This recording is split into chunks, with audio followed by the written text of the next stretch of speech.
1.1절 컴퓨터 구조의 범위. 컴퓨터는 컴퓨트하는 기계란 뜻입니다. 그러니까 이름 자체가 컴퓨트하는 것이란 뜻이니까 계산하는 기계란 뜻입니다. 처음에 이 컴퓨터는 계산하는 용도로 만들어졌었는데 요즘에는 여러 가지 신호를 또는 정보를 이진수로 표현할 수 있게 됨에 따라서 영상 처리, 제어 예측, 데이터베이스, 인터넷 활용, 인공지능, 가상현실 등 굉장히 여러 분야에서 거의 모든 분야에서 컴퓨터를 활용하고 있습니다. 그런데 컴퓨터 구조 관점에서 보면은 컴퓨터는 계산을 하는데 이 프로그램을 실행함으로써 계산을 합니다. 그러니까 프로그램을 실행하는 기계라고 말할 수 있습니다. 그럼 이 프로그램이 뭐냐? 이 프로그램이란 거는 명령어들이 나열되어 있는 것입니다. 이 명령어들이 의미 있는 순서대로 나열된 것이 프로그램입니다. 프로그래머가 이 프로그램을 만들겠죠. 그런데 여기서 그러면 이 명령어라는 건 뭐냐면 이 명령어는 프로그래머가 컴퓨터에게 실행을 지시할 수 있는 최소의 작업 단위입니다. 그래서 컴퓨터 입장에서 보면은 컴퓨터가 프로그래머의 지시를 받아 실행할 수 있는 최소의 작업 단위가 될 수 있겠죠. 그래서 컴퓨터는 결국 이 명령어들을 하나씩 실행하는 기계라고 볼 수 있습니다. 컴퓨터 구조를 계층적으로 한번 살펴보면 이렇게 만들어져 있습니다. 밑이 하드웨어가 있고 시스템 소프트웨어, 응용 소프트웨어, 이런 그림은 이제 컴퓨터 교양 시간에 많이 봤었죠. 이제 하드웨어가 있고 시스템 소프트웨어가 있고 이건 뭐 운영체제 이런 거고 그 다음에 이제 응용 프로그램이 있다 이렇게 배웠었는데 이 하드웨어 부분을 확장해 볼 수가 있습니다. 그래서 이걸 확장해 보면 반도체 기술, 논리회로, 컴퓨터 조직, 프로그래머 모델 이렇게 되어 있는데 이 부분 여기 파란색으로 표시된 부분이 컴퓨터 구조가 다루는 범위입니다. 논리회로에서는 이진수, 부울대수, 조합논리회로, 순차논리회로 이런 것을 다루고 컴퓨터 조직에서는 중앙처리장치, 기억장치, 입출력장치, 시스템 버스를 다룹니다. 그리고 프로그래머 모델에서는 프로세서 구조, 기억장치 구조, 명령어 집합을 다루고 있습니다. 각각을 조금 더 자세하게 살펴보도록 하겠습니다. 이 반도체 기술은 이 컴퓨터 하드웨어 바탕을 제공하는데요. 이 반도체라는 것은 전기적으로 동작하는 스위칭 소자입니다. 즉 트랜지스터입니다. 트랜지스터. 그래서 이 트랜지스터를 이용을 해서 컴퓨터의 기본 논리 소자인 논리 게이트를 구현합니다. 이 논리 게이트는 이진수를 처리할 수 있는 그런 소자입니다. 그래서 이 논리 회로가 물리적인 특성을 논리 개념으로 분리하는 그런 소자라고 말할 수 있습니다. 그래서 수학적으로 우리가 이제 개념적으로 그 참 거짓을 다루는 게 이 부울대수입니다. 부울대수. 그래서 컴퓨터 동작을 이제 참 거짓이란 개념으로 우리가 취급할 수 있게 하는 게 이제 부울대수고, 이거를 하드웨어로 만들 수 있게 만들어주는 게 이 논리 게이트입니다. 그래서 논리 회로, 부울대수의 기본 동작을 표현하는 기본적인 논리 소자가 이 논리 게이트입니다. 그래서 개념적으로 보면 이게 온오프 개념이죠. 여기는 그래서 오프일 때는 0, 온일 때는 논리 1 이렇게 이제 생각할 수가 있는데, 이거를 이런 트랜지스터 회로로 만들 수 있습니다. 그러면 여기가 A, B, 여기가 입력이고 이 부분이 이제 출력이 되겠죠. 그래서 회로의 동작을 뭐 정확하게 알 필요는 없지만 논리적으로 보면 여기 있는 요 표에 있는 것과 같이 동작을 합니다. 그래서 이런 회로 대신에 이렇게 간단한 그림으로 이 회로와 등가 똑같은 동작을 표현할 수가 있습니다.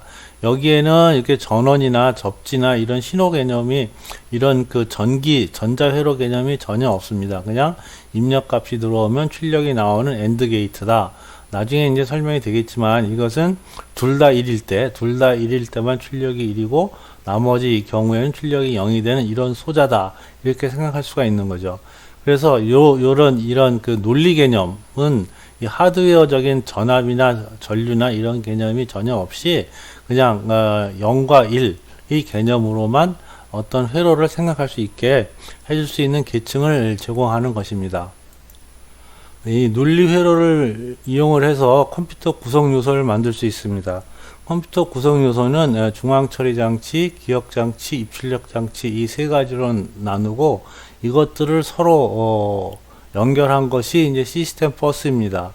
그래서 이 세부적인 논리적인 개념이 아니라 하드웨어적으로 각 비트가 얼마가 되는지, 처리 용량은 어떻게 되는지, 물리적으로 선은 어떻게 연결됐는지 이런 것을 따지는 부분을 컴퓨터 조직이라고 합니다. 프로그래머 모델은 컴퓨터 조직 중에서 프로그램을 작성할 수 있도록 프로그래머에게 제공되는 부분이 프로그래머 모델입니다. 우리가 자동차를 예를 들면 자동차의 하드웨어적인 연결이나 동작 원리를 잘 모르더라도 운전석에 있는 기능문을 알면 운전을 할 수가 있습니다. 그래서 이 자동차의 운전석, 그러니까 운전자에게 제공되는 기능, 이것을 자동차의 프로그래머 모델이라고 말할 수 있습니다. 여기에 해당되는 것이 명령어 집합, 레지스터 구조, 기억장치 구조 이런 것들입니다. 명령어 집합은 컴퓨터가 해석하고 실행할 수 있는 명령어들의 모임입니다. 그래서 아까도 얘기했지만 프로그래머는 명령어 집합에 있는 명령어들을 잘 나열해서 프로그램을 만들고 컴퓨터는 이 명령어를 하나씩 해석해서 실행을 함으로써 계산을 한다고 했습니다. 그렇기 때문에 이 명령어 집합은 컴퓨터 하드웨어와 소프트웨어를 연결하는 계층이라고 볼 수가 있습니다. 이 명령어는 컴퓨터가 실행할 수 있는 가장 기본적인 작업 단위입니다. 그래서 이 명령어 자체는 이제 이진수로 만들어져 있습니다. 그래서 이진수로 만들어져 있는 명령어를 기계어 또는 기계 코드라고 합니다. 그런데 이 이진수는 우리가 이제 사람이 알아보기가 굉장히 어렵기 때문에 이 이진수를 갖다가 문자로 대신 표현을 하게 됩니다. 그래서 이 문자로 표현한 명령어를 어셈블리 언어라고 합니다. 소프트웨어 계층은 어셈블리 프로그램, 고급 프로그램 이렇게 두 개로 나눌 수 있습니다. 그러니까 랭귀지로 본 거죠. 언어적인 차원에서 보면은 이진수, 기계 의존적인 명령어로 만든 프로그램. 이거는 이제 우리가 기계를 알지 못하면, 컴퓨터 하드웨어를 알지 못하면은 만들 수가 없기 때문에 보통은 이제 고급 언어 프로그래밍, 고급 언어 갖고 이제 프로그램을 만듭니다. 그래서 이 C, 자바, 파이썬 이런 걸로 만들어진 프로그램을 컴파일러가 기계어로 번역을 하게 되죠. 그래서 이 고급 언어 프로그램은 하드웨어를 몰라도 만들 수 있습니다. 소프트웨어의 기능 단위로 보게 되면은 소프트웨어는 이제 시스템 프로그램. 이거는 컴퓨터 외부에서 사용자들이 컴퓨터를 사용할 수 있도록 도와주는 소프트웨어입니다. 운영체제나 컴파일러, 파일 탐색기, 이것처럼 컴퓨터 살 때 같이 따라오는 프로그램들이 이 시스템 프로그램에 속합니다. 응용 프로그램은 사용자가 문제 해결을 위하여 사용하는 프로그램입니다. 사무용, 비즈니스용, 오피스 프로그램, 웹브라우저, 게임 이런 것들이 소프트웨어 계층입니다. 자, 앞에 이제 그림을 다시 보면은 우리가 이번 수업에서 다루는 부분은 이 부분입니다. 이 부분. 반도체 기술은 너무 물리적인 거라 이 부분은 빼고 요것을 이제 그 논리 개념으로 만든 논리회로, 그리고 이제 컴퓨터 구조 부분이 이 부분이죠.